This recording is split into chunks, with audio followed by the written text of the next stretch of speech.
अपन आत्माओं जैसे ये हमारे एक बीमारी ला रखी है इन नकली गुरुओं ने कि जैसे आप जी का कोई भी घर का सदस्य मृत्यु को प्राप्त हो जाता है, फिर उसके शरीर को सभा करने के उपरांत, अंतिम संस्कार करने के उपरांत उसकी अस्थियों को गंगा में डाल कर आना कंपलसरी बना रखा है। क्यों बना रखा है, किस लिए? और ये कहते हैं तेरे पिता की गति नहीं होगी, तेरी माँ की गति नहीं होगी यदि वहां नहीं डाल का होगा तो। वहां फिर और ठग बैठे, यहाँ के भेजने वाले एजेंट अपना कमीशन ले लें और वहाँ बैठे वो जो गंगा में डलवाएंगे उन अस्थियों ने वह न्यारे चार्ज करें। अपने आत्माओं ये सब अज्ञान के कारण, तत्व ज्ञान के अभाव से हो रहा था। अब क्या होता है, जैसे एक व्यक्ति किसी किराए के मकान पर रहता है और उसको मकान मालिक कह देता है भाई मकान खाली कर दे, मुझे आवश्यकता है, तो उस समय वो छोड़ना जी ना करता। और इस मकान में तो यू अपना मान रहा, अपना पर्सनल मान रहा है, इसमें इस मकान में तो यू कोई सैकड़ों वर्ष रहता है, तो इस मकान को ये छोड़ना नहीं चाहता, अपना मान बैठता है। उधर से भक्ति ना करने से ये प्रेत बन जाता है। प्रेत बनते ही इसका जो भी अकाउंट है जाते इसको मिल जाता है, कौन सी योनि प्राप्त होनी है, ये भूत बन जाता है। और उधर से क्या होता है कि वो घर वाले उनको फूक देते हैं, सवा कर देते हैं, तो वापस वो अपने घर पर आता, वो प्रेत बन के।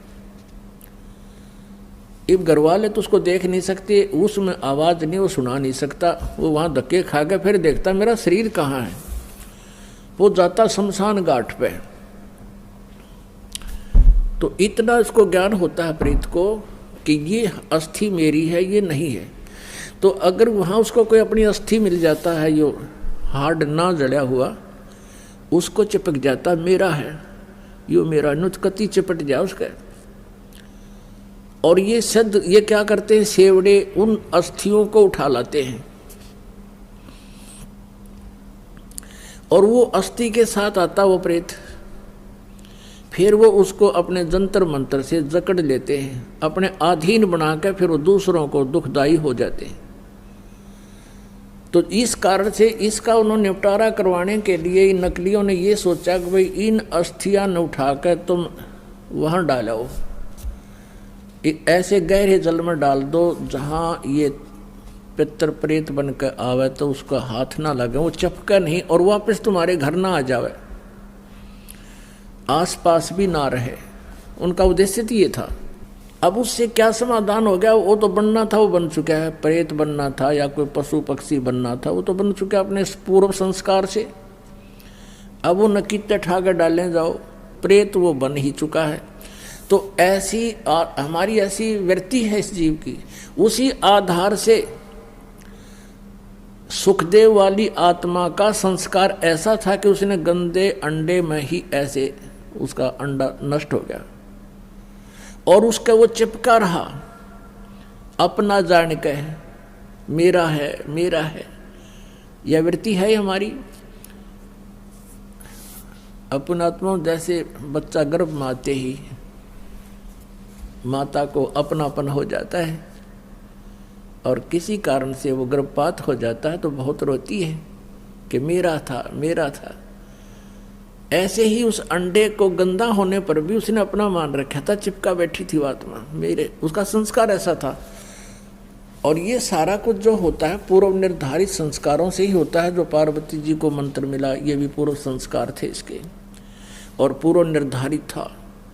अब केवल कबीर परमेश्वर ही उसको परिवर्तन कर सकता है और किसी पर परिवर्तन नहीं होना। तो ये सारा कुछ हुआ तो पूर्व संस्कार से, लेकिन घटना ऐसे घटी हो। तो वो अंडे को जो चिपका में बैठा था वो सुखदेव वाली आत्मा, इसी प्रकार जो ये अस्थियां उठाने की बीमारी लगाई इन लोगों ने इस उद्देश्य से लाई कि जब जय उल्टा आ गया तो वहां शमशान घाट पर बैठा रहेगा। और आपने देखा होगा कि भाई कई क्या कहा करते थे कि भाई ये लड़का वहाँ जा रहा था और इसकी ठोकर लगी किसी वस्तु का, उस दिन से बीमार है, तो यो भूत चिपटा रहा है उसके अपने अस्थि के, और उसका ठोकर लगी, फिर ये चौधरी था, फिर अब कैसे मेरा ठोकर मार दी, इसका अंडी बनाता लकड़ता ही नहीं, फिर गदा बन जा है। तो वहाँ उनको दुखदाई होता था, इसलिए उन्होंने ये समस्या हल कर दी कि अस्थि यहाँ से फेंक दो, कितना यो एक स्थान पर ना चिपका रहा, अंडे जा धक्के खानता कि तो और धक्के खा लेगा, बाहर चला जाएगा। ये उद्देश्य था। और पुण्यात्माओं कहते हैं यदि आप पूर्ण परमात्मा की भक्ति करते, सतगुरु की संगत करते, ना तो आपने भूत बनना, ना अस्थियां उठाने की आवश्यकता, और आपने यो नाम ले रखा तो कितनी ठोकर लागो, कितना कुछ जाओ चौराहे पर गांडो तुम, और बर्फी खाते हुए आपके निकट कोई भी नहीं आ सकता, क्योंकि ये समर्थ की शक्ति है। एक भक्त बता रहा था कि मैं अपनी किसान था वो, कि अपनी बहन के गांव में ससुराल में गया हुआ था, उनका ज़मीन ज़्यादा थी, मैं अपने बैल ले गया था उनकी खेत की जुताई करवाने के लिए, हेल्प करने के लिए। तो मेरी ड्यूटी उन्होंने दूसरे खेत में लगा दी, और बहन का बटेऊ जो बहनोई था वो दूसरे खेत में अपना काम कर रहा था। उस खेत के पास में एक छोटा सा तालाब था, तलैया थी, जोड़ी थी, उसमें एक छोटी सी मंडी बना रखी थी, और कोई वहाँ पर एक 5 किलो एक बेली होती थी, 5 किलो गुड़ का एक ही आइटम बना दिया करते, पेड़ा सा इतना बारा, वो चढ़ा गया वहाँ, वो को पीर प्यार था, पीर की मड़ी थी। वो कहने लगा मैं बैलों को पानी पिलाने के लिए जब उस गया वहाँ तालाब में, तो मैंने देखा इतना गुड़ दरा बहुत सुंदर, मैंने वो उठा लिया, कुछ तो आप खाया, कुछ कूट छेद के बैलों को खिला दिया, चारे में डाल दिया, और नाम मैंने ले ही रखा था परमेश्वर कबीर जी का, आपके परमात्मा की शरण में आ चुका था।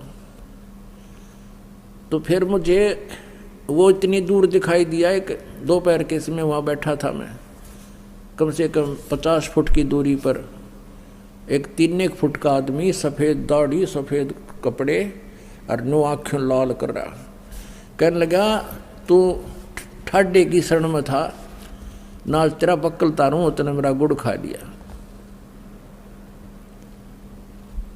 तो तगड़े की शरण में था इसलिए बच गया, ना तेरा बक्कल तारूं, उतने मेरा गुड़ खा लिया। ये भूत बेटी के बाप खावे कुत्ते, उनको भी यही आभास है कि मेरा है, बस दिहाड़े मेरा हो गया भी। तो पुण्यात्माओं आप समर्थ की शरण आ चुके हो, ये तो आपका असर करें को नहीं।